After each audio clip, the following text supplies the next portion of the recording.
Eu sei como pisar no coração de uma mulher.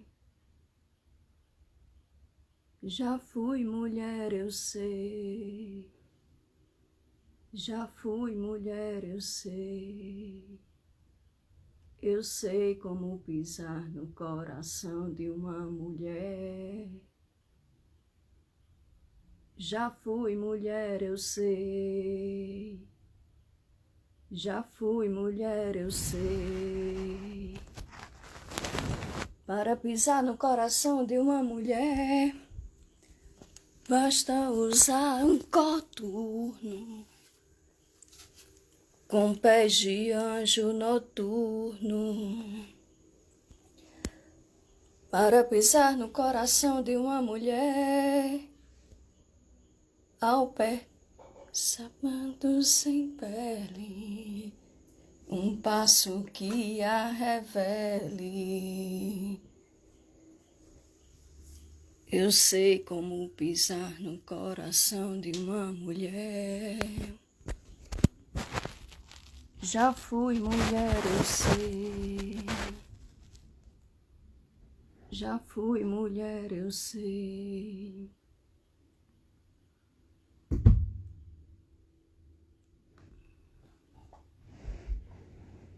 Boa noite. Fui.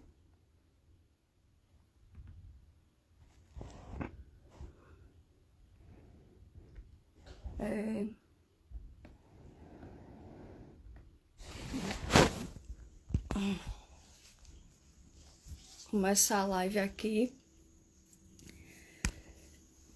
Lembrando dessa música do Chico César. E lembrando de uma lembrança boa que se faz entre a gente da coletiva. E eu vou começar a live e tal, já convidando a historiadora e poeta Carla Alves, que vai bater esse bate-papo aqui nessa conversa sobre a memória da Beata Maria de Araújo, né, que hoje, domingo, dia 17, é o aniversário de morte dela. E deixa eu procurar aqui Carla para chamar ela, para ela começar essa live com a gente, essa conversa em memória da Beata.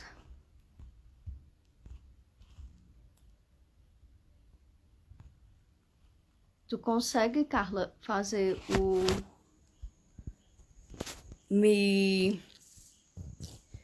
a chamadazinha para me te convidar? Eu tenho que te convidar aqui, deixa um minutinho. Boa noite, todo mundo que tá entrando, Giovânia, Dani, Jesus, Régia, deixa eu ver aqui como faz. Achei, vou chamar aqui, viu? Cadê tu, Carla?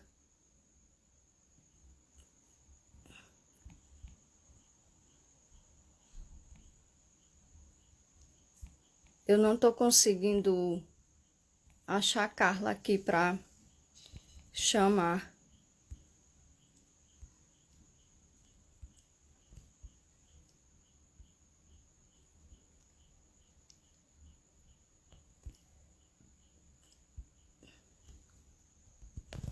Carla, tu tá por aqui? Pra poder a gente começar. Tô tentando te chamar e não consigo. Ai, é Dani primeiro. Deixa eu chamar ela aqui.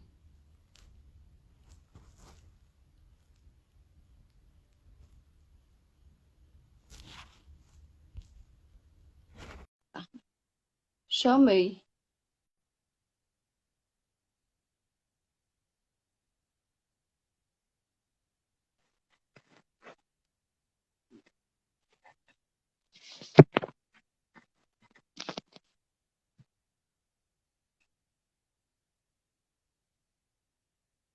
Deu certo?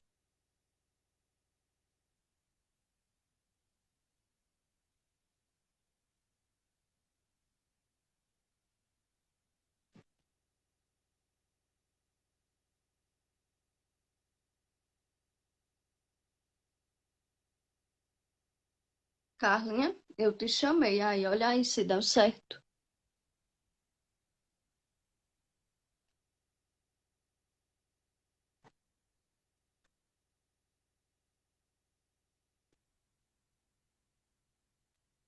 Ixi, tá dando pau.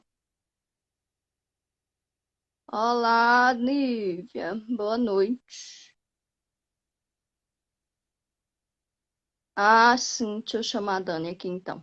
Achei. Vou chamar ela aqui.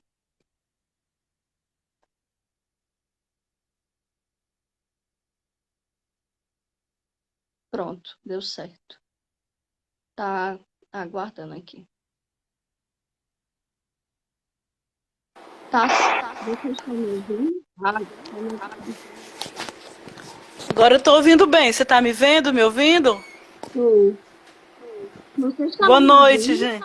Boa noite. Estava ouvindo sim, Jeane. É bom revê-la. Também. Faz tempo que a gente se vê, né? Isso.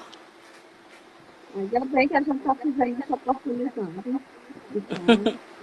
porque você foi uma das professoras que eu mais eu sempre mudou muito a maneira de eu pensar assim, sobre a academia, quando eu estava na UFSC. Você e Mandei, Elvira, são professores que eu tenho muita admiração por conta disso, de que sei que eu olhar para a academia de outro jeito.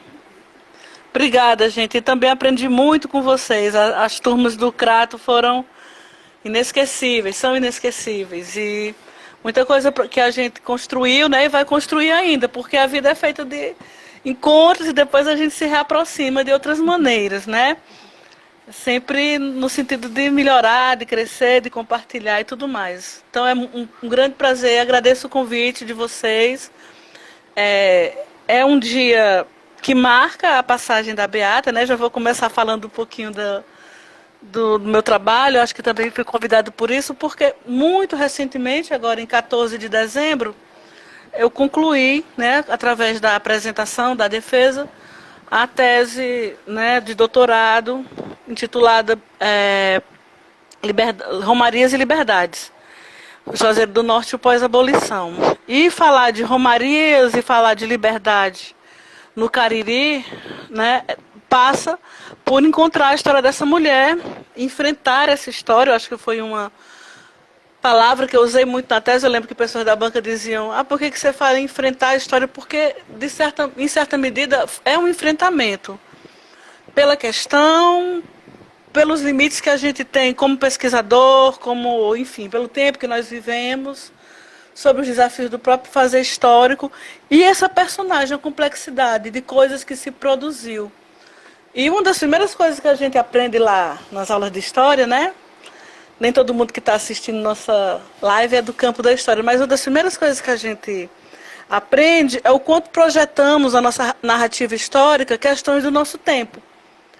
Então, encontrar essa mulher preta, santificada, em vida, depois esquecida, né, e redescoberta mais recentemente, a partir de uma reflexão e de novos autorreconhecimentos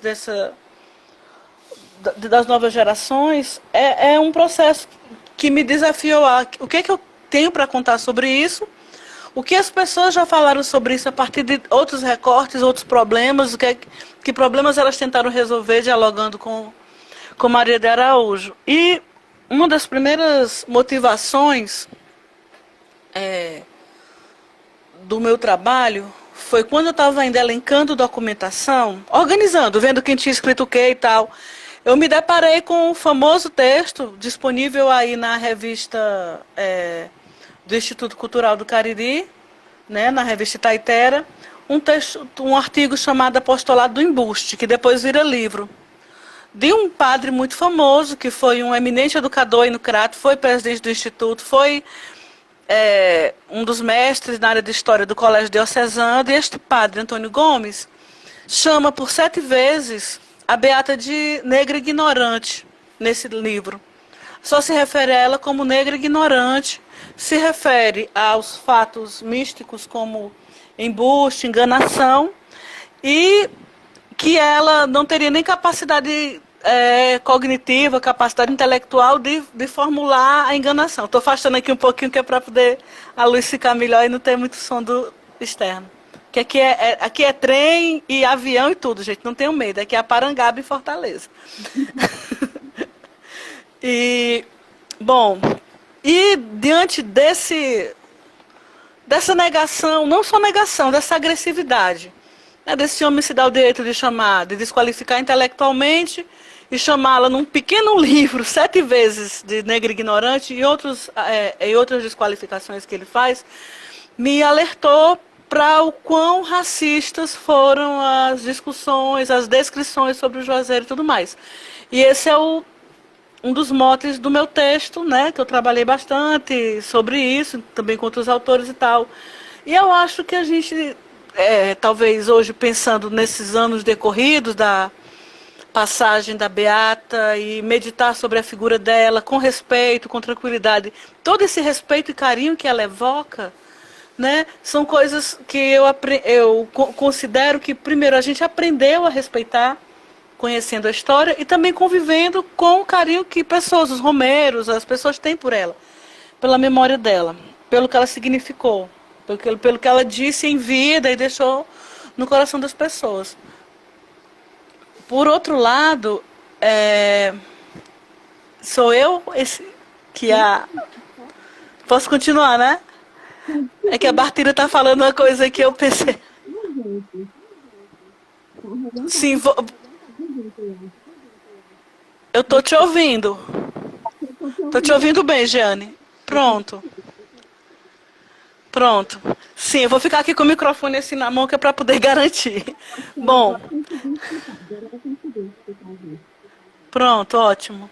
Então, esse significado que a gente aprende de carinho e que a gente enxerga do Romero, quando a gente encontra a documentação que já em setembro, outubro daquele ano, na primeira festa de Nossa Senhora das Dores, no ano famoso, né, da divulgação mais pública dos fatos, 889, ela já é chamada de jovem virtuosa, de moça que vivia dons misteriosos. Então havia todo um clima de respeito, de consideração. E por que anos seguintes, ao falar, né, nos anos posteriores, ao falar desta pessoa, ela acaba sendo tão maltratada nas narrativas? Há um massacre de narrativas sobre ela.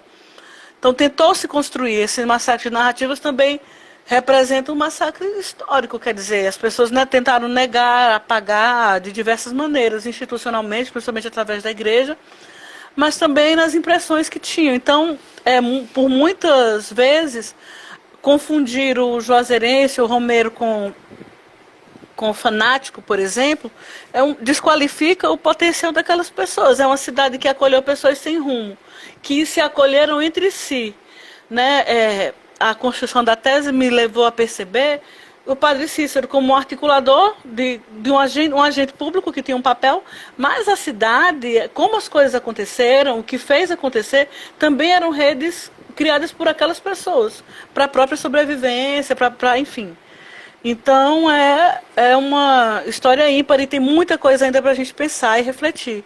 E esse descuido, né, e essa decidida vontade de desqualificar a Beata, que vem nos anos 20, vem nos anos 30, 40, por autores diversos, e culminou nesse texto do padre Antônio Gomes, me despertou para entender o quanto foi necessário ficar batendo nessa mesma tecla para negar essa emoção que hoje tem, que eu percebi em você já no começo, esse respeito, esse amor que a gente tem, essa consideração a uma coisa que é meio de memória, meio de afeto, de fé, tudo misturado, que a figura dela evoca e que é muito interessante. Então, de diversas formas, isso tentou-se abater e, enfim, quebrar essa virtuosidade que a gente luta para permitir. Que passa, Jeane, eu entendo hoje, agradeço muito o convite de vocês, por ser um grupo que atua numa leitura, numa militância de mulheres, né? E eu entendo que se ver mulher, muitas vezes diante de todos os enquadramentos que tentam fazer, muitas vezes nos distancia, às vezes que a gente meio que tem, eu não sou a santinha, eu não sou a santidade. Mas naquele século XIX, foi o século da eclosão de muitas mulheres que foram popularmente consideradas santas. E que viraram santas e foram canonizadas. Então, bem pertinho, é o que eu tenho percebido posteriormente, bem pertinho de Maria de Araújo, das visões, dos estigmas e tudo que ela viveu, a gente teve a aparição de Nossa Senhora de Lourdes, a gente teve Santa Catarina de Laboré com a medalha milagrosa. O século XIX tem várias histórias dessas, só que essas mulheres brancas e europeias que narram e vivem coisas semelhantes ao que Maria de Araújo viveu, são canonizadas, são aceitas e tem devoção delas no mundo inteiro. Qual foi o desencontro? Qual que é o descompasso? Né? Tem uma frase famosa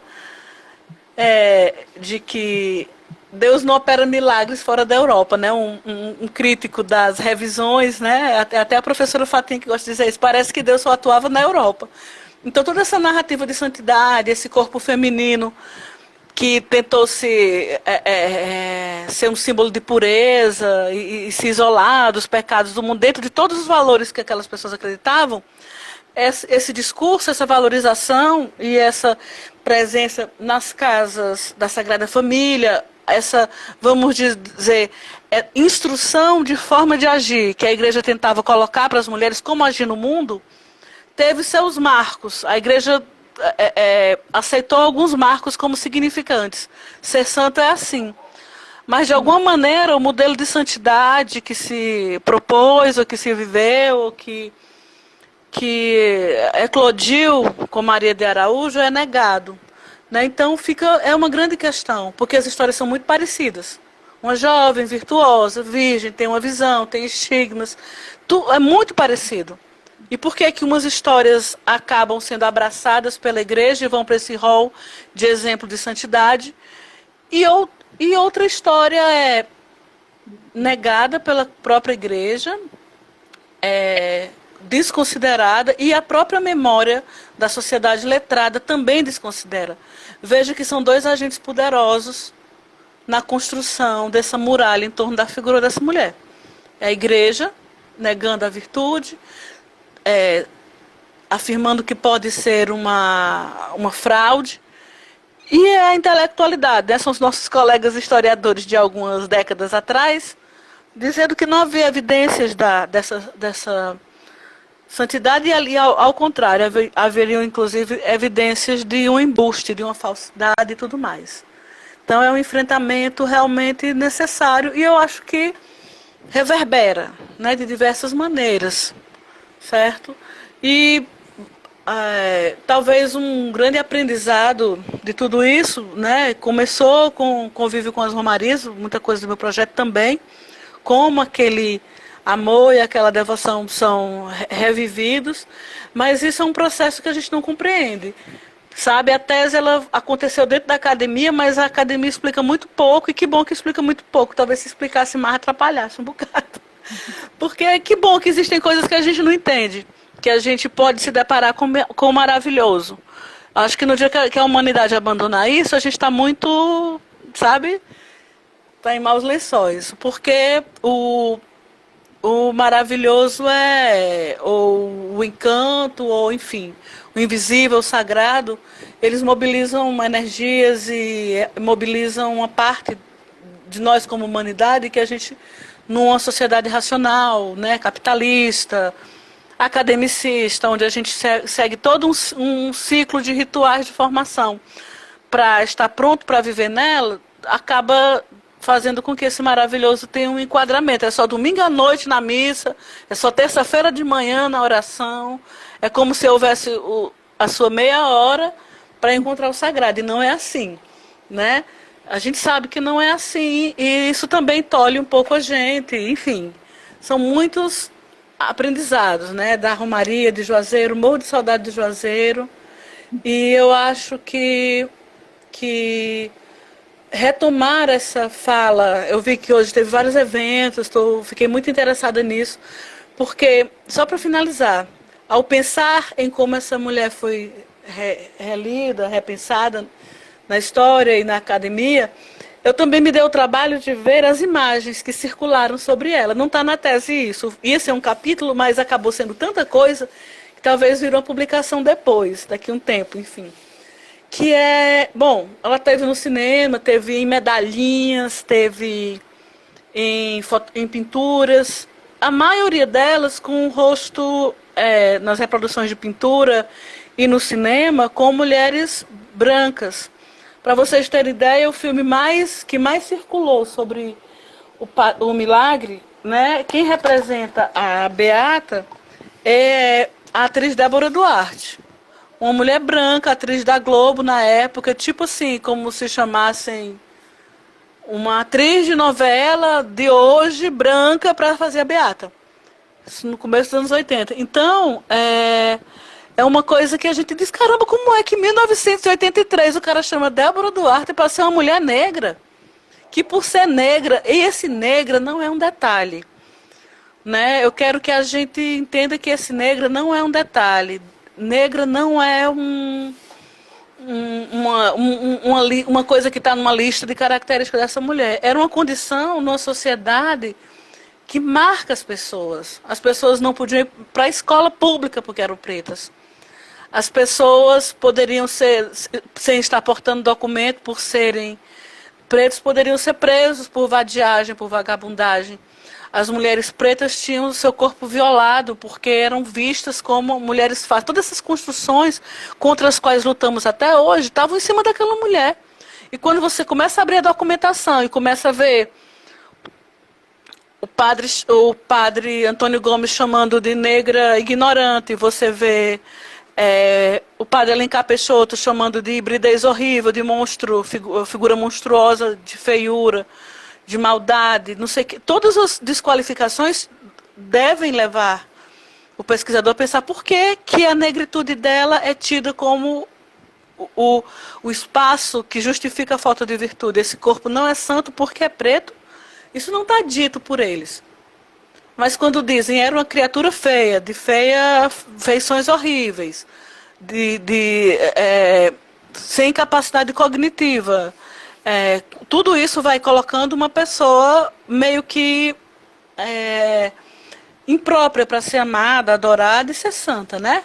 Então, e essa pele negra aparece de várias maneiras. Esse fato de ser uma mulher preta vai aparecendo. No processo, só um exemplo, a cor dela não é discutida, mas um dos defensores dela diz assim, apesar de sua condição, e ele fala da condição dela, a palavra condição naquele momento tem a ver com a questão de pele também. Né? Não, a condição não é só uma condição de ser pobre. A condição é o lugar na sociedade. Que lugar nessa escala social ela ocupa? Ela ocupa o lugar de pessoas pretas, não alfabetizadas e tudo mais. Então, meio que a novidade, a minha orientadora disse, mas por que as pessoas nunca prestaram atenção nessa coisa dela ser preta, por que tanta gente escreveu sobre ela? E isso não era um problema. Isso não é um problema. Será que é um problema do meu tempo? Será que é um problema porque eu sou uma historiadora preta falando sobre isso? Não, eu nunca estudei racismo nem raça. No mestrado, eu estudei memórias de trabalhadores de ferrovia. Eu sou apaixonada por memória, por relação corpo-história, por pensar as transformações urbanas do capitalismo. Eu sou desse mundo meio urbano, discutindo as periferias. Meu trabalho era sobre os ferroviários. E quando eu comecei a tese, por uma provocação de minha orientadora, eu lembro que eu disse, gente, eu nunca trabalhei com gente morta. Todo mundo que eu trabalhei nos meus trabalhos anteriores, eu podia ir depois e comentar o texto. Eu tinha uma foto com aquela pessoa, eu, sei lá, tomava um café. E é uma coisa que depois eu pensei, caramba, eu estou lidando aqui com vidas que se foram, eu não posso conversar com Zé Marrocos, com Maria de Araújo, eu não posso saber que tempo é esse que essas pessoas viveram. Eu não posso confrontar o que eles pensavam com o que se contava deles.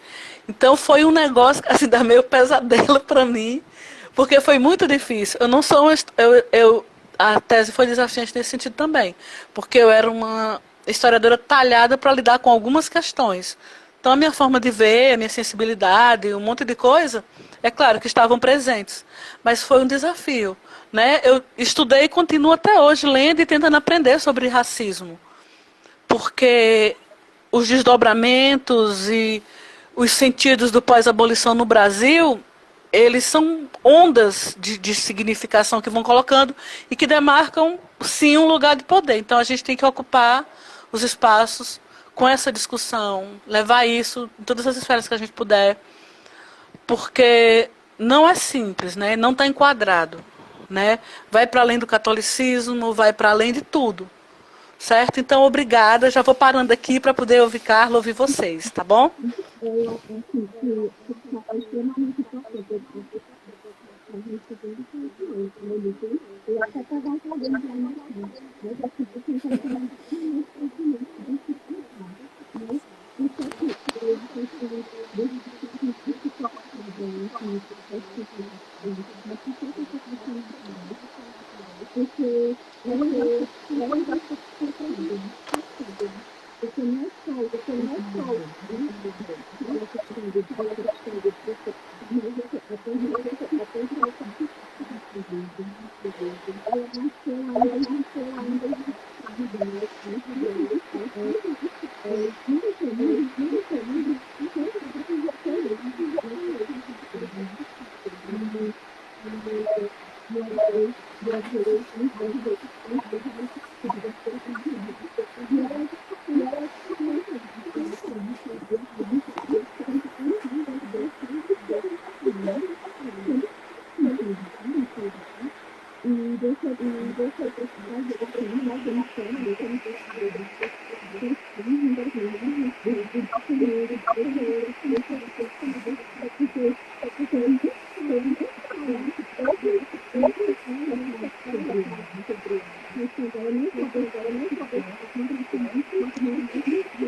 fala tá bom, agora melhorou.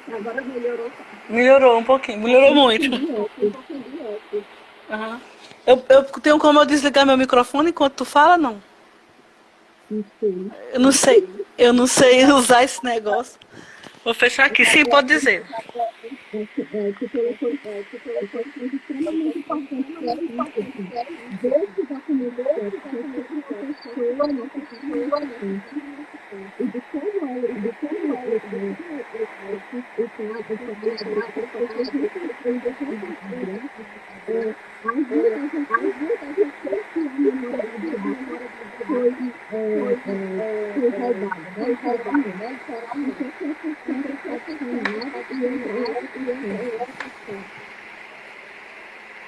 Ah, tem que colocar a fone, que eu não tô me ouvindo direito.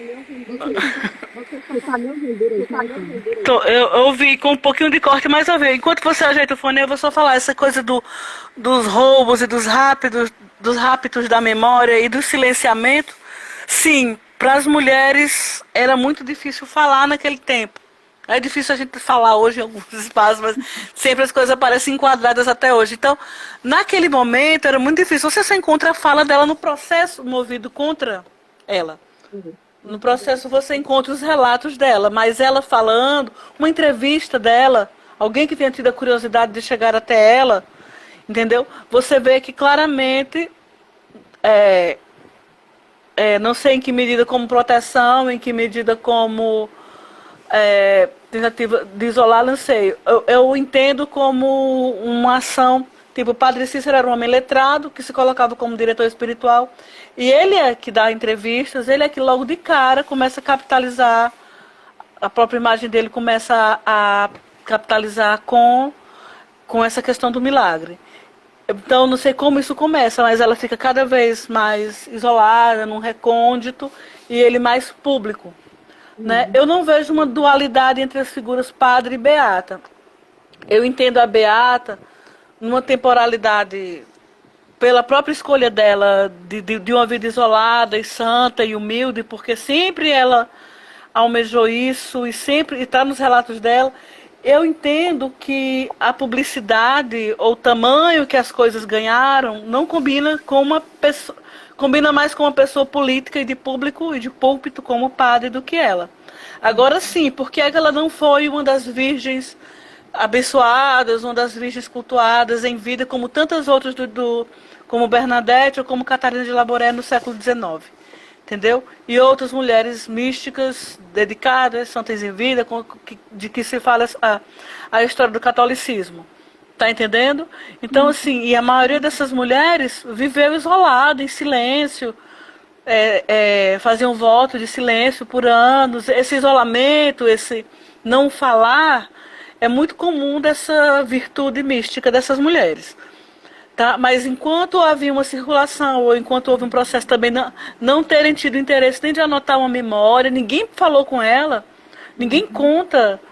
Ela contava isso, ela era assim, de uma maneira mais íntima, tá entendendo? Porque as pessoas não se interessavam, né? É uma questão mesmo que fica pra gente. E por que ela foi tão violentamente negada com relação à violação do túmulo, com relação a essas grosserias ditas posteriormente, com relação, mesmo em narrativas fílmicas ou de ficção. Tem uma obra de uma artista, eu acho que é de 94, não me engano, 2004, que faz uma homenagem a ela e coloca uma mulher branca, uma freira. Ele fotografa uma modelo branca, vestida de freira, vestida de freira, né, com véu e nua, com a boca sangrando, e entendi isso como uma homenagem. Só que a castidade, né, eu sei que nós somos senhoras de nossos corpos, mas a castidade para aquelas pessoas e a forma como elas viveram a castidade é muito, é um valor para isso, para a memória daquela pessoa, entendeu? Então não existe sentido de você desnudar essa pessoa, colocar uma mulher branca e entender que está fazendo uma homenagem. Então a minha coleção das imagens Beata sendo reinterpretada é um pouquinho longa.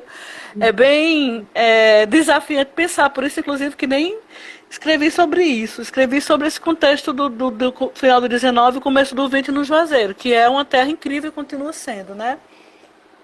E Maravilhoso. desafiante. Maravilhoso.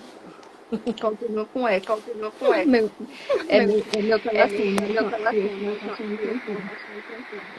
Certo.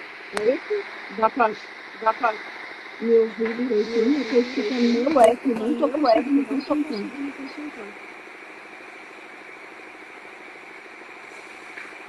Tô te ouvindo bem, sim. Agora vamos chamar a Carla. Sim, vamos lá, vamos ouvir Carla.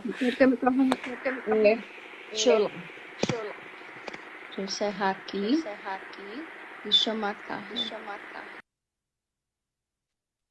Carla tá por aí? Agora melhorou um pouco. Acho que era o eco por causa do microfone. Eu tô sem fone.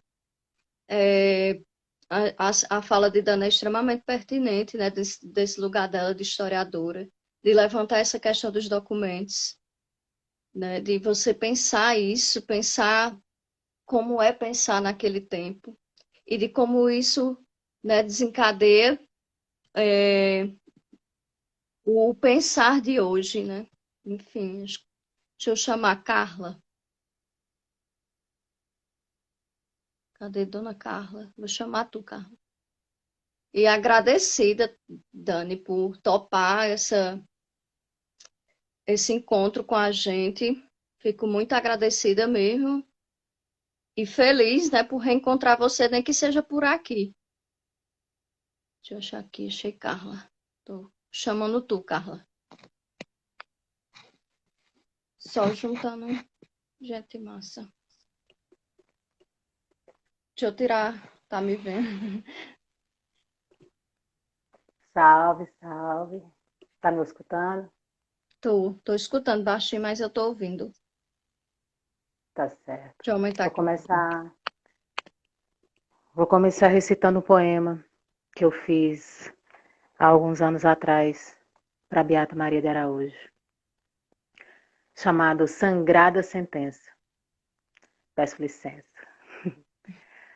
No cemitério do esquecimento, jazida a história verdadeira de uma beata perigosa que foi torturada e morta pela mira da igreja. Do Senhor Padre veio a cruz, da cruz nasceu a dor. Dessa dor morreu Maria, que aos olhos da liturgia toda desgraça merecia por conta de sua cor. Maria de Araújo era beata, pobre e preta. Nasceu grávida do milagre que ergueu toda a cidade, onde somente o homem reina.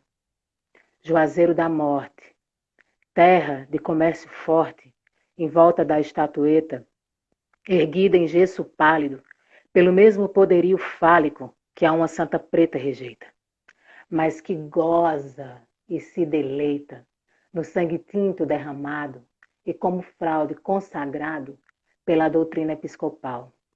Maldito e sagrado seja o tribunal da Santa Igreja, que para sempre ordenou o calvário da história e a putrefação da memória da verdadeira santa que o sangue do milagre obrou. Vou acender aqui a luz para a gente se ver melhor. Queria começar recitando esse poema para ela. Queria começar recitando esse poema para ela, porque foi feito em meio a muita emoção. E eu lembro que quando eu recitei ele pela primeira vez, lá no Memorial Padre Cícero, tinham muitos homens da autoridade, né? Da política local. E eu estava muito apreensiva em recitar esse poema, mas sabia que era necessário por ela e por mim, né? Queria também agradecer a Daniele Medina, né? A Dani, que, enfim, aceitou o convite, meio que em cima da hora também. E eu queria também explicar por que foi em cima da hora, né, Giane? Para a Dani, para as outras pessoas que estão aí. Hoje, dia 17 de janeiro, né, se comemora, aliás, se comemora não, se celebra a passagem da morte da Beata Maria de Araújo. E acho que há uma semana atrás, eu recebi um convite de uma pessoa muito querida, né, a Claudinália, para fazer parte, para compor, né, uma live sobre a Beata Maria de Araújo. Quando eu escutei o nome da Beata Maria de Araújo, eu aceitei de imediato, né, porque eu estou morando em outra cidade, não estou residindo em Juazeiro. E aí eu não refleti sobre a conjuntura, né? Depois foi que eu vim lembrar que o convite, embora fosse uma pessoa que eu considero como amiga, né, mas que trabalha na gestão pública de Juazeiro, que atualmente está sendo governada, né, o governo municipal, ele está sendo gerido por um homem que é das Forças Armadas e publicamente defensor do atual governo federal, que eu sou contra porque é um governo genocida. Então, o governo municipal de Juazeiro, atualmente, ele junta dois agenciadores genocidas, né? Um, que são as Forças Armadas, que sempre usou o povo preto como alvo para manter uma ideologia da supremacia branca dominante. E o outro, que é declaradamente fascista, então eu não poderia participar, né? E aí eu escrevi para a Claudinária explicando os motivos pelo qual eu ia rejeitar o convite. E aí, quando eu falei para o coletivo Chanas Recitam Chanas, as meninas acolheram a ideia e já lançaram, né? Então, a gente faz independente. E assim, Dani, aqui surgiu, né, assim que foi gestada essa live de hoje. E por isso que eu acabei fazendo o convite assim meio que em cima da hora. E eu sei como que você é mãe, né? Mãe de um rapaz já, acho que já adulto, né? E também de uma criança, e como é difícil a gente se organizar assim, em cima da hora, para ter um tempo só entre nós, né? Sem as crias por perto. Então, mais uma vez eu agradeço a Jeane também, que eu sei que está cansada, e aceitou esse horário, que é quando meu bebê está dormindo, enfim, toda essa conjuntura, né? A Ravena, a Bartira, que também está aí, enfim, todo mundo que está assistindo. Então é isso, eu queria falar um pouco sobre o título, né, desse nosso encontro, que é um ponto de encruzilhada, foi sugerido, e de memórias, né, de memórias cruzadas, E sim, Dani, aconteceu como deveria acontecer, agradecida. De memórias cruzadas, né, e de santidades em, em conflitos ou em disputa, né?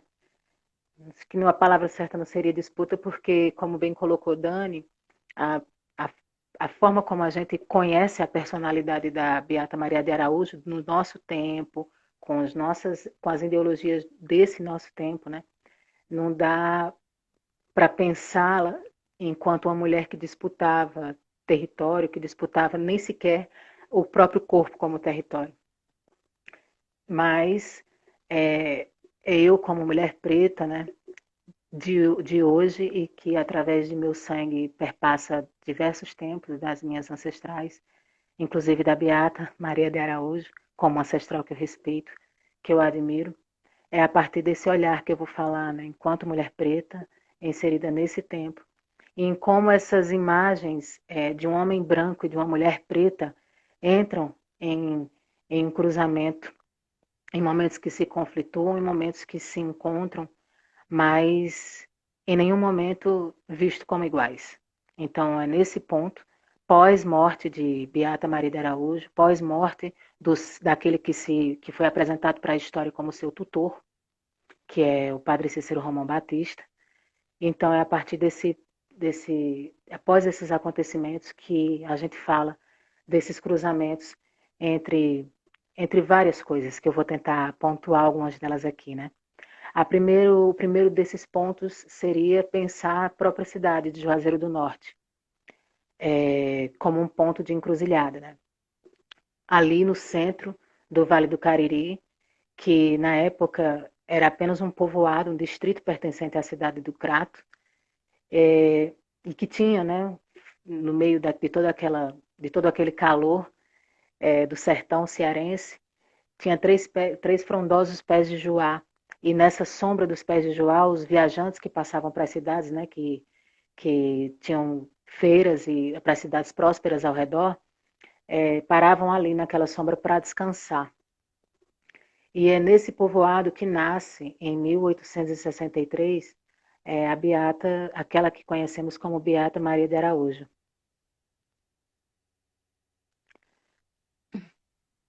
Régia, eu não entendi a pergunta.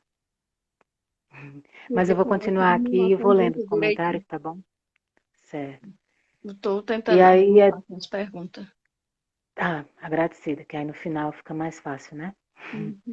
E aí, pensando em Juazeiro, né, como esse ponto de encruzilhada, não só dos viajantes que passavam por ali, mas também da memória, de histórias de vidas, de poderes constituídos a partir, não só a partir do milagre, né, que foi em 1889, mas antes disso, a partir da presença do padre Pedro Ribeiro,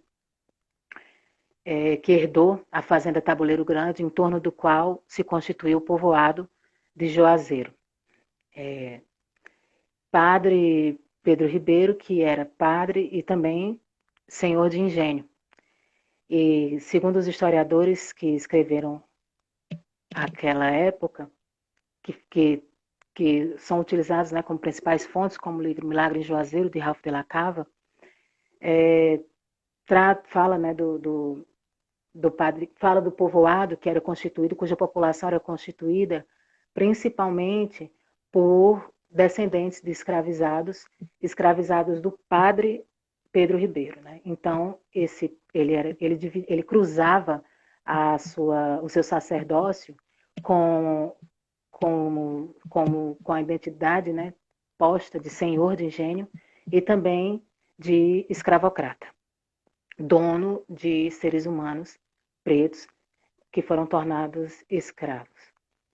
E aí a partir desses cruzamentos, né, que eu queria começar a falar, desses poderes constituídos, dos povos nativos, né, de seres humanos transformados, escravizados, e do sacerdócio desumanizado, né, que desumanizava pessoas para garantir um poder econômico vigente, para garantir um poder hegemônico e para se manter como agenciador hegemônico. Então, é desse princípio, né, deste ponto de encruzilhada, que o território de Juazeiro vai se constituindo e se coloca como terra fértil para a presença do agenciador principal daquilo que se tornaria a cidade de Juazeiro do Norte, né? Então, em 1863, Maria Magdalena do Espírito Santo de Araújo nasce, né, naquele povoado. Ela se torna órfã. Sarinha, um beijo. Ela fica órfã, né, muito nova, se eu não me engano, aos 9 anos de idade. E aos 10 anos ela já passa a morar, né, já passa a ficar sob os cuidados do padre Cícero Romão Batista, que entra para a história como seu tutor, como seu dirigente, né? E essas palavras elas são muito usadas quando a gente vai refletir sobre os processos jurídicos dos escravizados, né, no período colonial, em como eles tentavam lutar contra essa tutoria e o quanto os senhores escravocratas lutaram e souberam fazer para manter essa tutoria, inclusive no pós-abolição. Manter um pensamento né, de necessidade, no pensamento para a população negra, de uma necessidade de tutoria no pós-abolição. Né? Então, todo esse processo, todo esse terreno, né, do pós-abolição, Hilário, um beijo. Todo esse terreno do pós-abolição, ele foi preparado muito tempo antes, com diversas leis, como, por exemplo, a lei de terras de 1850. E só vou citar essa para poder voltar à história da Beata, né? E de Juazeiro enquanto ponto de encruzilhada.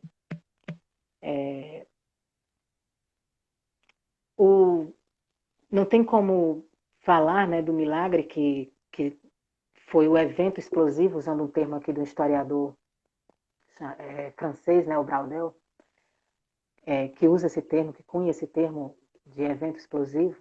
Não tem como falar do milagre enquanto evento explosivo sem confrontar as duas identidades, né? De uma mulher negra, de uma mulher preta, nativa daquele território, e de um homem branco que se constitui ali enquanto agenciador. Agenciador hegemônico, né? De um pensamento, de uma ideologia hegemônica que vai garantir uma supremacia branca após a sua morte, que permanece em pé, né, até os dias de hoje. Então, naquele lugar, né,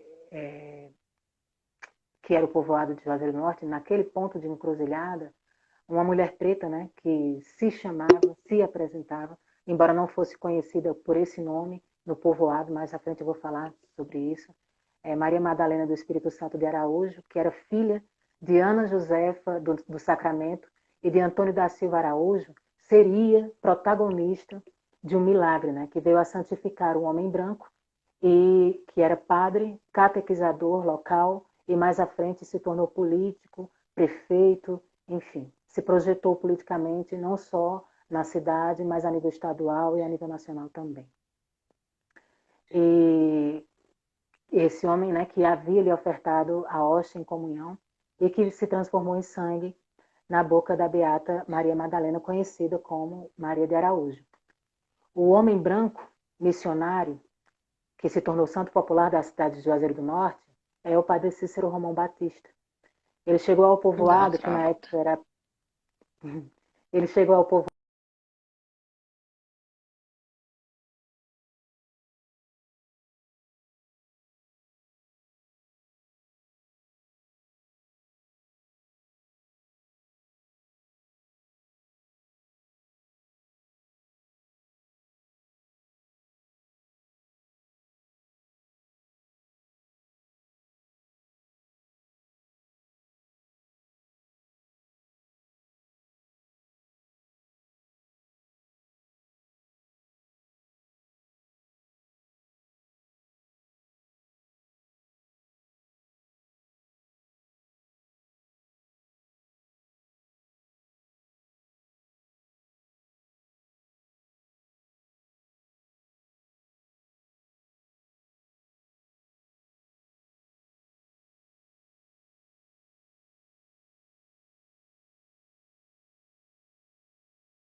Aí voltou agora.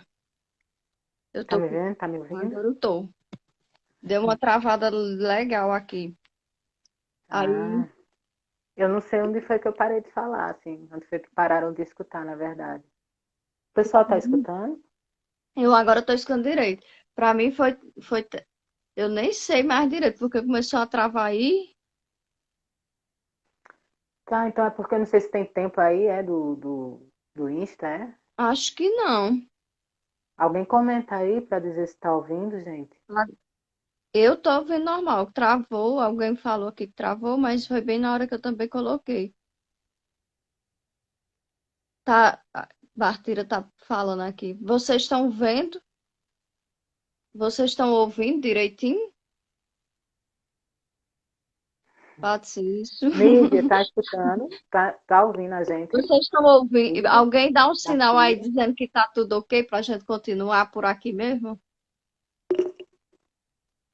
Só dizendo É, eu assim, acho ok. que não tá ouvindo. Deu um joinha. Ah, é porque deu Acho que é, uma hora. acho que é melhor Aí encerrar e será que começar a outra, Diane. eu tenho que ir lá, eu tenho que enterrar essa e salvar, é? É, deixa ali no xizinho, aí salva. Ó, tá dizendo que o áudio normalizou. Pois Dani é, tá tá todo dizendo. mundo dizendo que tá ok, que tá Ah, ouvindo. então vamos continuar. Então, beleza. Pronto, então deixa eu continuar. Show. Hum, Vamos continuar então. Mas, Parou no milagre. Arrasou. Então, é, deixa eu ver aqui. Voltou tudo. O...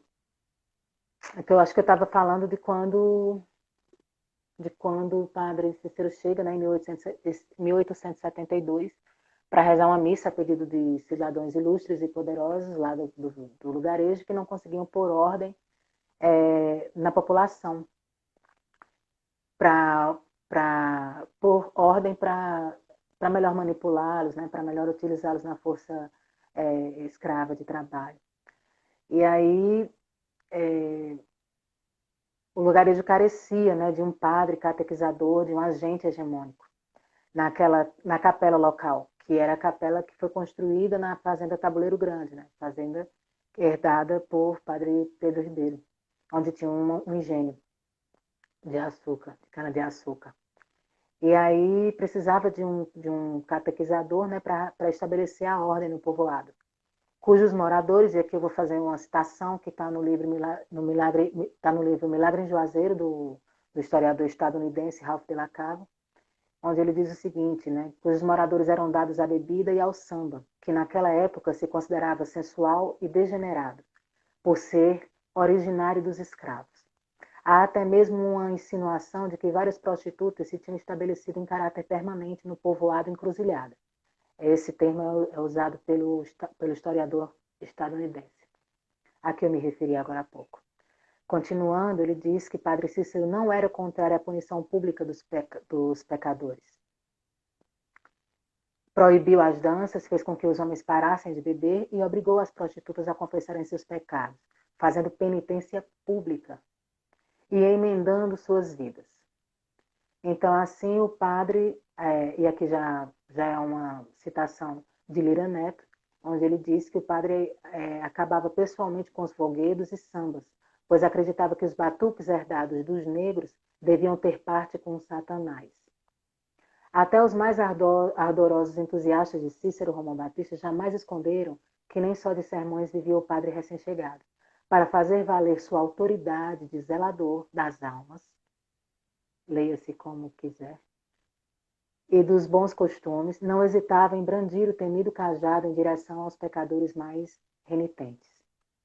Então, foi nesse cenário onde mulheres consideradas por aqueles sacerdotes como prostitutas eram obrigadas a redimirem, né, seus pecados e a pagar penitência publicamente, e aonde a cultura negra que persistia, né, que ainda existia naquele lugar, era satanizada pelos olhos do poder hegemônico, foi nesse cenário que, em 1889, a Beata Maria de Araújo protagonizou o Milagre da Hóstia, que santificou popularmente, né, o padre enquanto a manteve enclausurada por 20 anos, até a sua morte, em 17 de janeiro de 1914.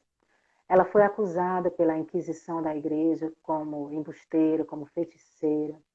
Ela foi torturada, ela foi examinada diversas vezes e foi submetida, né, ao ostracismo, à tortura, foi privada de sua liberdade até a sua morte. Mas ainda assim, ela nunca se submeteu, nunca se rendeu à imposição da Igreja para que ela negasse os fatos, para que ela negasse que o milagre havia acontecido. Ela, mesmo sendo torturada, mesmo sendo relegada ao ostracismo, mesmo sendo privada de sua liberdade, ela morreu reafirmando que o milagre havia acontecido, que os fatos que aconteceram com ela eram fatos reais. E o corpo dela, né, foi sepultado na capela de Nossa Senhora do Perpétuo Socorro.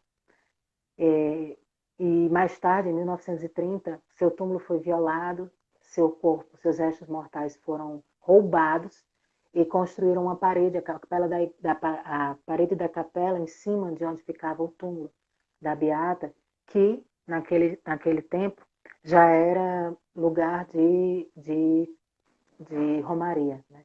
De peregrinação. Mas aí, até hoje, ninguém sabe o paradeiro do corpo da Beata, dos restos mortais da Beata Maria de Araújo. Né? Interessante que nessa mesma capela do Perpétuo Socorro, o corpo do padre Cícero, que encontra-se sepultado no altar da igreja. Ninguém nunca foi responsabilizado pelos crimes cometidos contra a Beata Maria de Araújo durante a vida, e assim como também nunca ninguém foi responsabilizado pelos crimes cometidos contra ela após a sua morte, né? Porque ela foi violentada não só em vida, mas também após a morte. E essa estrutura de violência contra uma mulher preta foi que ergueu a cidade de Juazeiro do Norte. Esse ponto de encruzilhada, esse ponto que cruza tantas identidades, tantas vidas, tantas histórias de vidas, tanta memória. Enquanto uma memória foi enaltecida e santificada, a outra foi relegada ao esquecimento violentamente, né? E aí eu queria falar, Jane, de alguns desses pontos, né? Do cruzamento da memória, do cruzamento das histórias de vida, do cruzamento dos poderes constituídos, né? Eu falei do padre Pedro Ribeiro, mas acho interessante falar sobre alguns outros pontos também. Mas principalmente eu queria falar do ser e do não ser. Enquanto mulher preta que sou, vendo hoje, né, com os meus olhos de hoje, com o meu ventre e a minha mente livre, toda essa história de vida da Beata Maria de Araújo e toda a violência que submeteu a memória dela ao apagamento.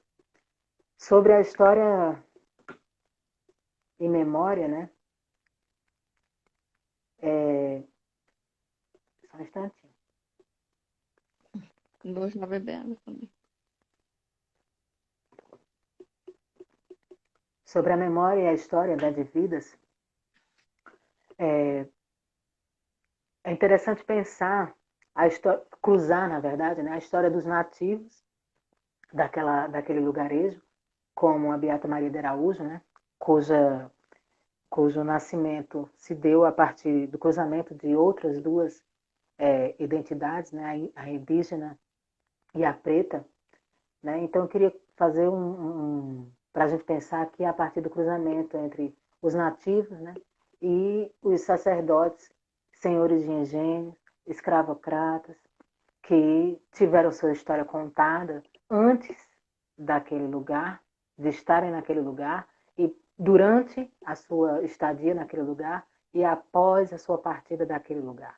Enquanto os nativos não têm nome, não têm sobrenome, no caso da Beata Maria de Araújo, como Dani Medina já falou, pouco se sabe, né, sobre a história dela antes do milagre acontecer. Não é só Dani que fala isso, outras pessoas que escreveram sobre a Beata, como a Diane Nobre, como a Maria do Carmo Forti, também falam sobre isso, né, de que pouco se sabe.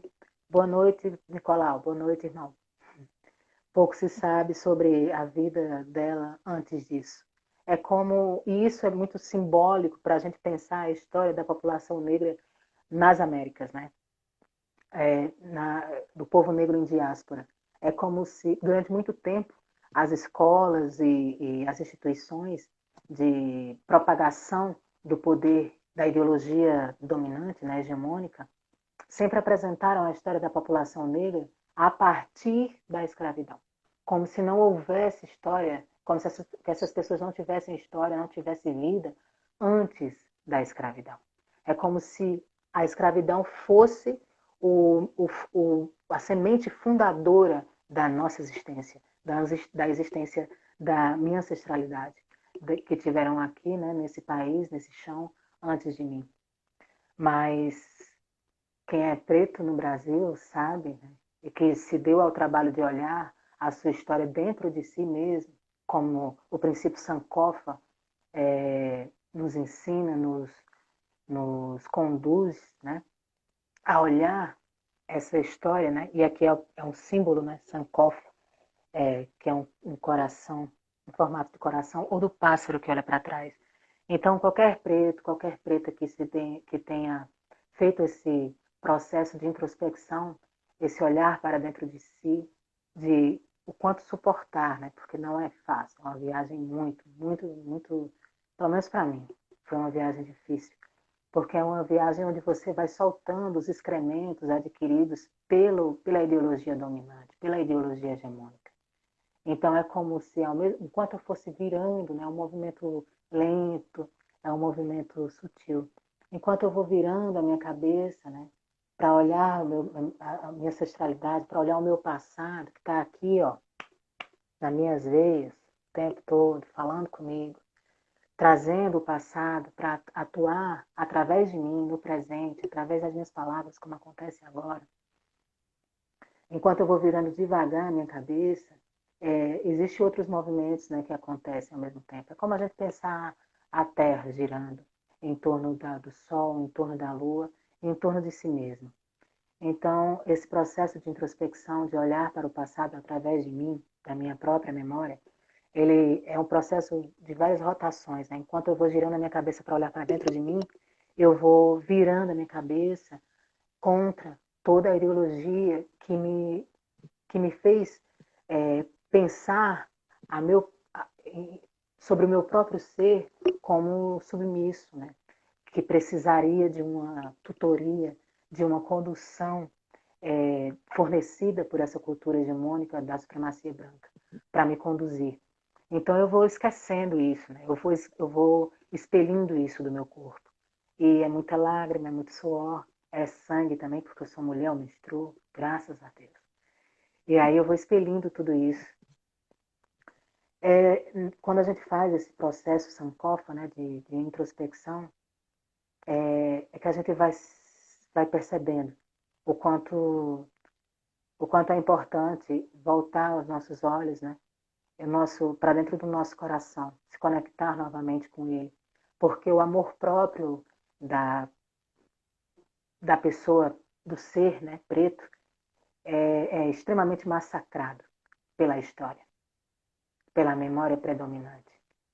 E eu vou citar aqui, né, para falar desse cruzamento entre o ser e o não ser da pessoa negra, né, sobre essa encruzilhada, eu vou citar a forma como a Beata Maria Madalena do Espírito Santo de Araújo era vista pelos agentes hegemônicos, que são os padres, que queriam ser o seu tutor, que queriam ser o dirigente, né, que queria ser o mentor cerebral, espiritual, né, vibracional daquela mulher, dessa mulher. Processo esse que permanece ainda sendo executado pela forma com que a nacionalidade brasileira é constituída, pela forma como essa nacionalidade é transmitida através das instituições de ensino para nós, através das instituições de ensino, das instituições religiosas e também da mídia, né? E aí a história, né, da população nativa é contada, só apenas continua seguindo a mesma regra da história da população negra em diáspora, né, nas Américas, contada a partir do olhar do seu colonizador. Enquanto a história do colonizador tem um antes, tem um durante, tem um depois, que nem sempre é verídico, mas que se torna validado pela insistência com que é propagado. Então, os poderes constituídos, né, também se cruzam aí nessa teia apresentada no ponto de encruzilhada que é Juazeiro. Os poderes constituídos quando a hierarquia da Igreja Católica Apostólica Romana, né, se cruza com o seu sacerdote, né, o seu agente hegemônico, o seu agente colonizador, que, por se ver ali, naquela encruzilhada, com a hierarquia da igreja, que dizia para ele se calar, que dizia para ele sair de cena, que o proibiu de celebrar missa, mas que o deixou em liberdade de escolhas, né? Essa mesma hierarquia foi a que condenou a Beata Maria de Araújo ao esquecimento, ao ostracismo, ao silêncio, e que a violentou de todas as formas, inclusive após a sua morte, como eu já falei aqui. Porque no caso do padre, o homem branco, né, colonizador, ele pôde escolher pela vida política, pela carreira política. É tanto que se projetou politicamente, se tornando o primeiro prefeito da cidade de Juazeiro do Norte, depois partindo para campos políticos maiores, né? Enquanto a mulher preta não teve escolha nenhuma, a não ser mantida, né, enclausurada. Então, a Beata Maria de Araújo, ela nem entra nesse jogo, sabe, dessa encruzilhada dos poderes constituídos. Ela nem entra nesse jogo aí, ela nem joga, né? Eu lembro de uma peça teatral que eu assisti, que chamava Namíbia, em que as pessoas negras, né, os homens negros começavam jogando um xadrez, onde o tabuleiro de xadrez era tudo branco. Não tinha aquele quadradinho preto e quadradinho branco. Todos os quadradinhos eram brancos. Todos os lugares para se ocupar eram brancos. E todas as peças em cima do tabuleiro também eram brancas. Então, eu estou trazendo isso para ilustrar que, nesse caso, nessa encruzilhada dos poderes constituídos, a mulher preta, no caso, a Beata Maria de Araújo, ela nem entrava no jogo. O jogo era todo branco. E ela não tinha como disputar.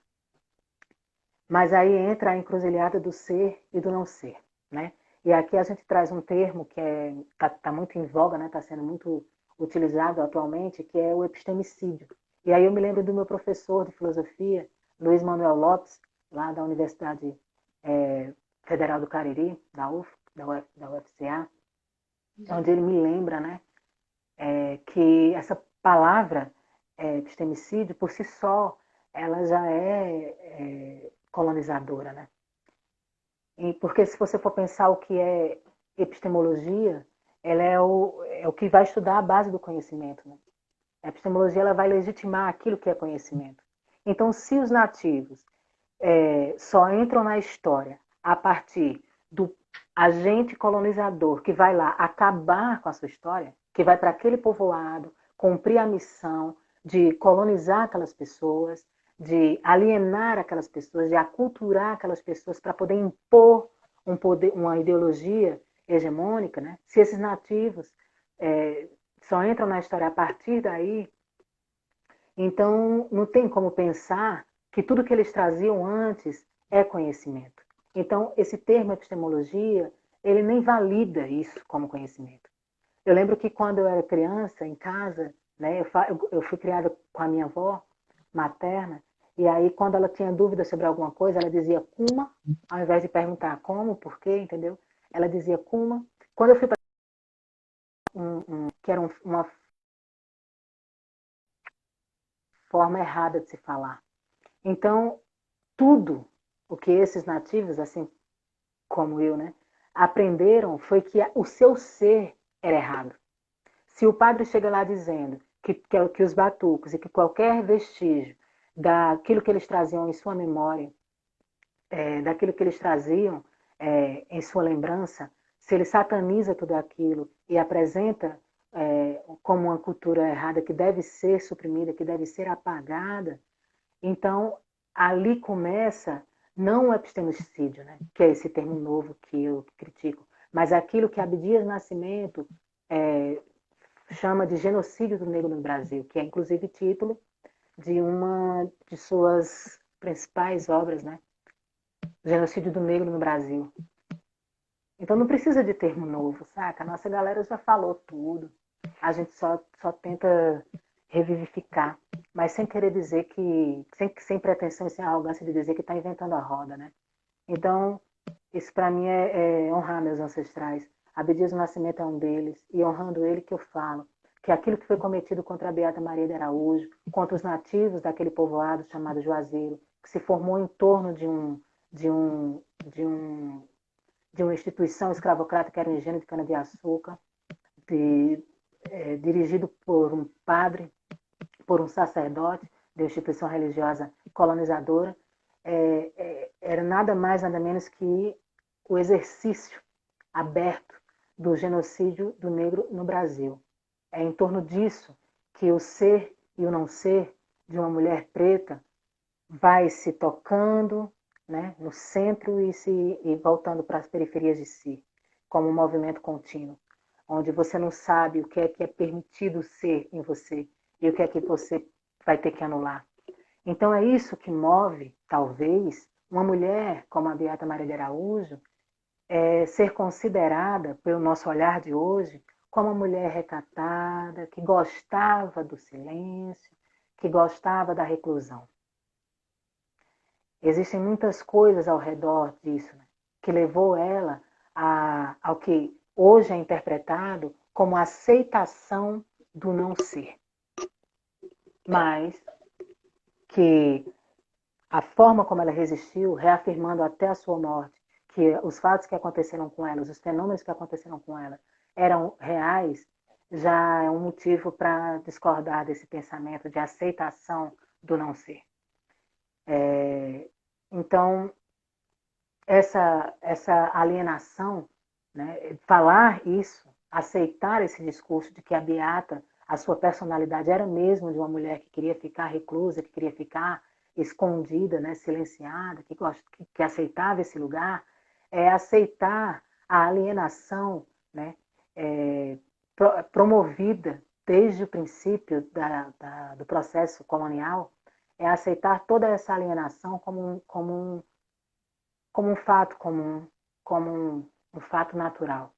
É naturalizar essa violência, esse genocídio cometido contra o negro no Brasil. Cometido não só no período colonial, mas exercitado ainda hoje, inclusive por pessoas pretas que não percebem estarem reproduzindo essa ideologia do dominador. Então é nesse ponto que eu queria voltar ao título, né, desse nosso encontro aqui, onde tu colocou lá no cartaz sobre a paixão, vida, morte e pós-morte de Maria, né? Ela se negou, repito, até a morte, a se render às exigências da Igreja Católica Apostólica Romana, que violentou ela enquanto vida e também após a morte, né? Para que ela assumisse que os fenômenos considerados como milagre da hóstia transformada em sangue fosse mentira, né? Que ela confessasse, né? Que ela se confessasse como réu, como embusteira, que era o título principal que a Igreja colocou sobre a imagem da Beata Maria de Araújo. E ela morreu reafirmando, né, que os fenômenos eram reais.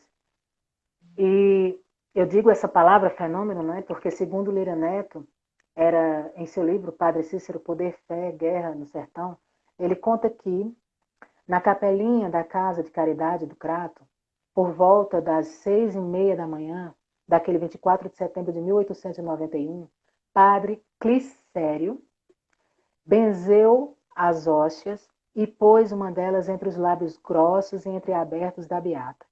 Pelo que constou no relatório oficial dos comissários, Maria de Araújo, que parecia disposta a contradizer as leis do bispo, agora teria passado a desafiar também as leis da química. Mesmo após os gargarejos com percloreto de ferro, o sangue que lhe escorreu da boca foi mais abundante do que o de costume, e de um vermelho ainda mais intenso. No dia seguinte, o fato se repetiu. Por que eu estou citando essa passagem, né, escrita por Lira Neto? Para mostrar, para evidenciar que aquele fenômeno se repetiu, aquele fenômeno considerado milagre, ele se repetiu na boca da beata por outras mãos, que não eram somente as mãos do padre Cícero Romão Batista, o seu tutor. Isso quer dizer que o milagre, né, era dela. Segundo disse o padre Cícero, Maria de Araújo era uma maravilha da graça de Deus. E era por isso, de acordo com ele, né, que o milagre acontecia no corpo da beata. Mas, segundo o que disse o padre Alencar Peixoto, Maria de Araújo era o produto do cruzamento de duas raças, negra e índia, dando, portanto, uma hibridez horrível, uma monstruosidade feita mulher. Ela é de estatura regular, brunduzia, triste, vagarosa, extanguida, encolhida, essencialmente caquética, porque tem como ascendentes uma série de caquéticos ou tuberculosos. E continua. O nariz irrompe entre os olhos, sem base e levantando-se a pouco e pouco, alarga-se de asas chatas até os ossos molares, achamboirados, que significa grosseiros. Os beiços moles e relaxados deixam a descoberto a um dos cantos da cóstoma, maus odores de sua boca. A competência com a pele de azeitona em estado de putrefação, denegridos os dentes lanianos. É uma alma execrável. Padre Alencar Peixoto.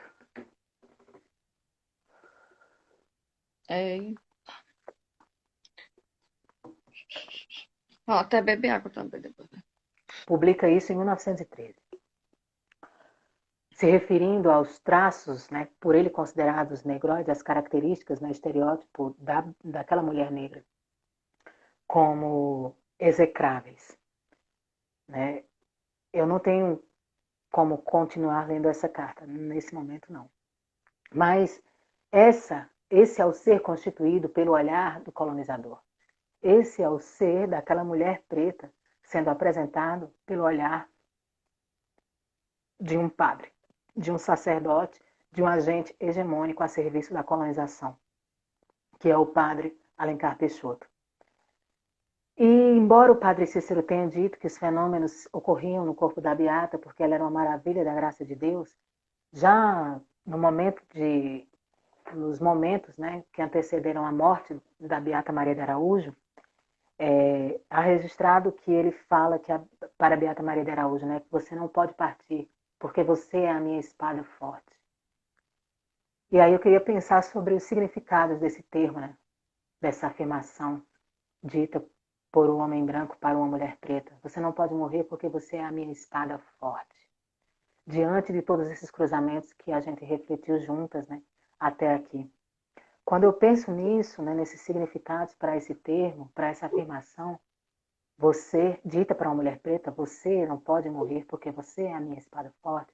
Eu me lembro, eu recordo aqui, né, das leituras sobre a Guerra do Paraguai, que aconteceu em 1864 a 1870, onde a população negra foi recrutada através da promessa de abolição.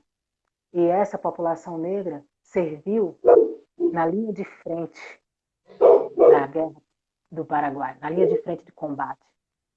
E foram massacrados. Sabe? A espada forte, esses negros que foram lutar na guerra, não para defender uma nacionalidade que os escravizava, mas para defender a sua liberdade, para defender o seu desejo. A luta ali não era para combater a tríplice aliança, né, entre os três países que incluía o Brasil. Não era para defender a nacionalidade escravocrata, era para defender o desejo de liberdade. Liberdade que a beata Maria de Araújo não teve até o momento de sua morte e nem após a sua morte. Porque mesmo após a sua morte foi violada, foi violentada pela mesma igreja que a condenou, que condenou a sua liberdade, né? Que não permitiu a sua liberdade. Então, em 1864 a 1870, né, muitos negros foram à espada forte desse sistema e morreram pelo sonho, né, em busca do sonho de liberdade. Vale lembrar aqui, nessa data, de que o milagre, né, os fenômenos, começaram a ser divulgados a partir de 1889. Vale lembrar que é apenas um ano após a abolição. Isso, em termos de ideologia, nem é considerado como tempo suficiente para que aquele pensamento de visão sobre as pessoas negras, né, já transferissem para elas uma alma, uma humanidade que lhes era negada para que a escravidão fosse um sistema de sucesso. Para que a escravidão fosse um sistema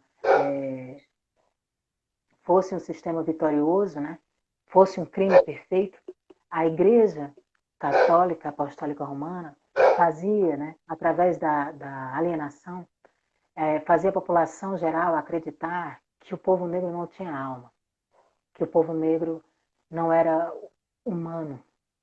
Então, em 1889, esse pensamento vigorava. Então, para eles era inadmissível que Cristo, né, ou que qualquer sacralidade fosse se manifestar no corpo de uma mulher preta que não era considerada humana, que não era considerada mulher. Então, é nesse pensamento, né, que o ser e o não ser da Beata Maria de Araújo vai se cruzando a todo instante. Existe um provérbio africano que diz que enquanto os leões não se erguerem para contar a sua própria história, a glória sempre será do caçador. Então, esse é o motivo dessa minha fala aqui.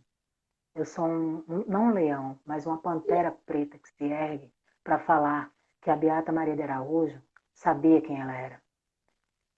E o nome, né, sabia tanto que até o seu nome é motivo de estudo para aquelas mulheres, né, para algumas mulheres que escreveram sobre ela, sobre sua vida.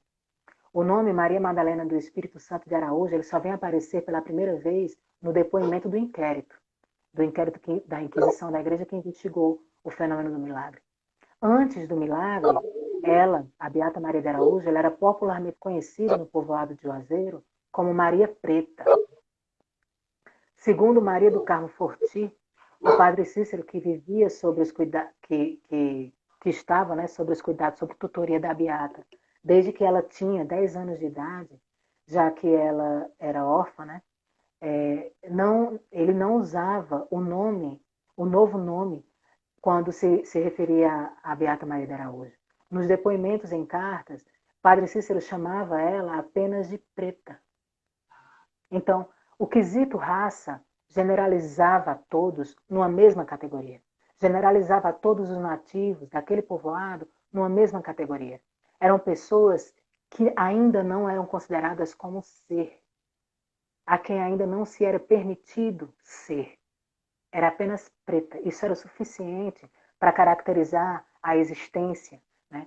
Todo o cruzamento complexo de histórias de vida. Tudo isso era resumido apenas por essa característica, né? Apenas por esse nome, preta. Mas, de acordo com o que essa mesma autora escreve, Maria Madalena do Espírito Santo de Araújo já usava esse nome para se identificar. Apesar do seu tutor não chamá-la por esse nome, e sim apenas por preta. Então, mais uma vez, né, eu falo aqui da encruzilhada do ser.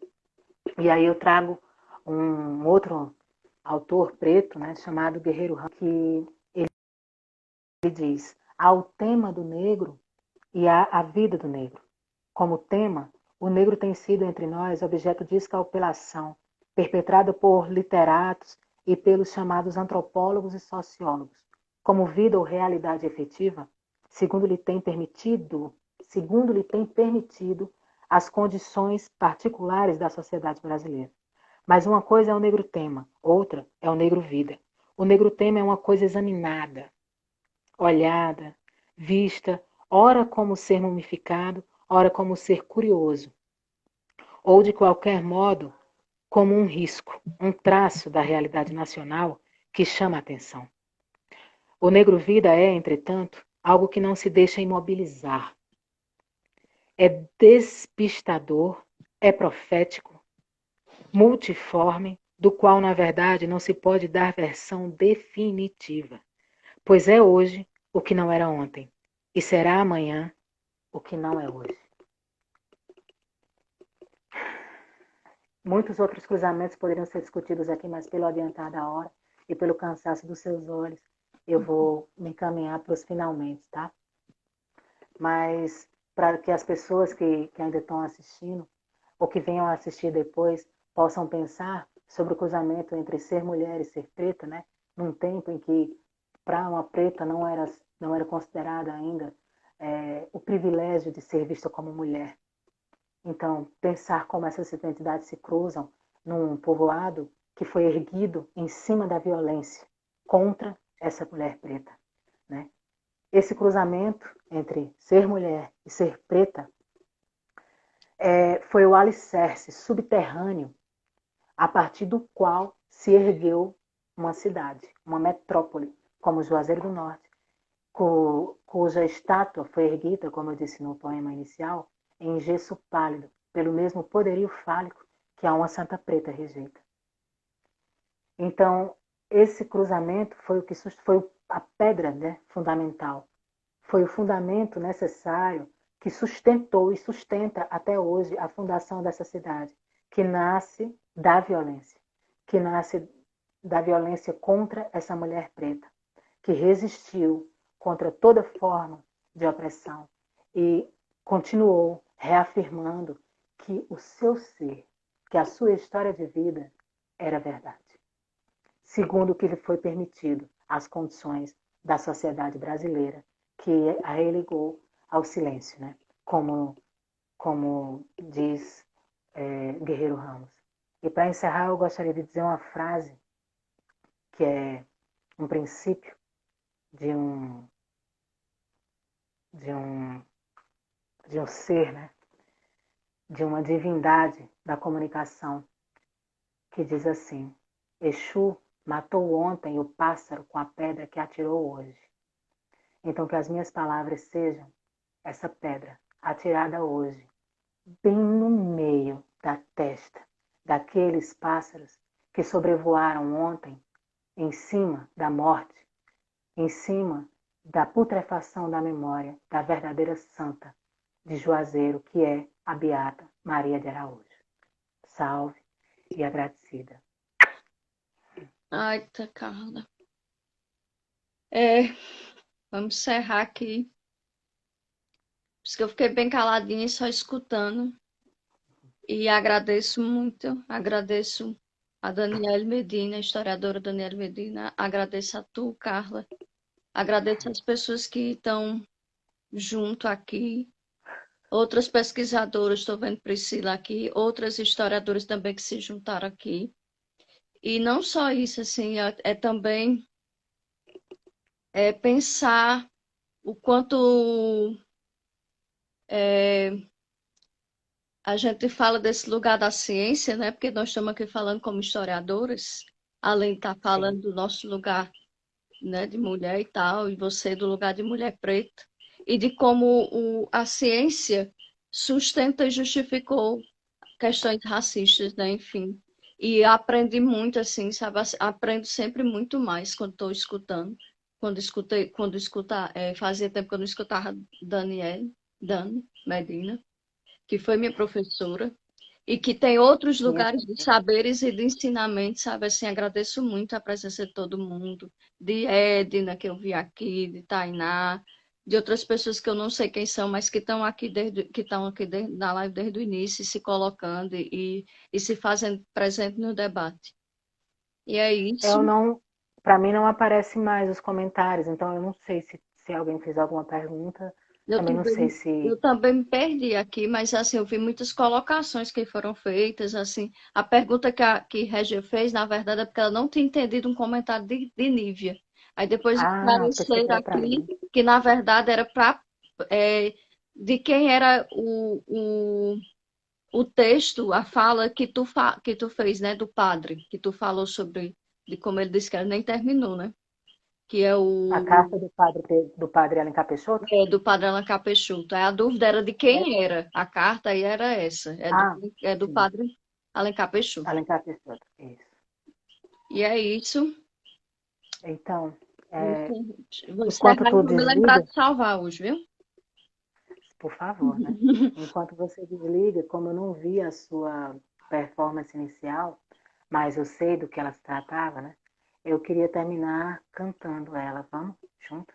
Vamos, mas eu não consegui. Consegue.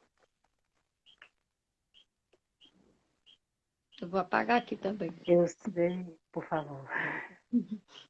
Vai ficar muito escuro. Agradecida, gente.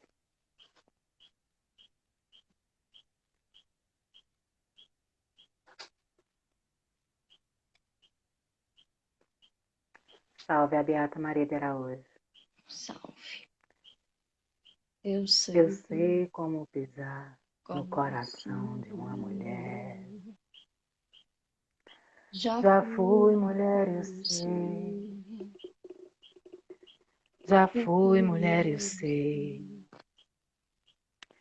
Eu sei como pisar no coração de uma mulher. Já Já fui fui mulher, mulher, eu eu sei. sei. Já Já fui fui mulher, eu mulher. sei. Salve.